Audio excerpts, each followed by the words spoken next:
How to install the Brave browser on Mac. So by default, Brave isn't going to come installed. Yes, I know I have the Brave browser installed, but I'm going to show you it anyway. So if you have Google Chrome or Safari, you can open that up. Open it up, and on the top we have the search bar. In search bar, type in download Brave for Mac. Hit enter, and here you can see the first link that appears is the one you want to use. After clicking on it, you have Get Brave for Mac OS over here, or you can also select Get Brave right over here. I like that they have not made us go through the website to hit the download button, but you can just select it. It's going to automatically start downloading. If it doesn't, you can just click over here to start. After that, you can click on the downloads button and see where Brave is installed. If I double click in Safari right over here, it's going to open it up.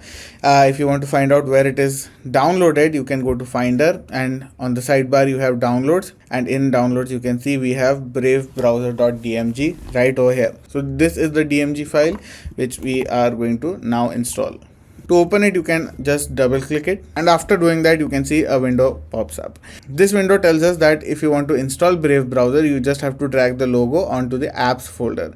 So I'm just going to do that, and you can see an older item, Brave browser, already exists. Do you want to replace it? I'm going to replace it. Let's do that. So as you can see, I could not do it because I have already installed it, but that is all you need to do. Just drag and drop and Brave will be installed in a few seconds. So after downloading it, I've already set it up and it is good to go. I've already logged into many things, and at the bottom you can see how many ads it has blocked, how much bandwidth it has saved me, and how much time it has saved me in so many hours. So yes, it is a very good browser. It will by default block ads on YouTube or any other platform, and that is very helpful just because you don't want so many pop-ups, and that is why it is one of my favorite browsers.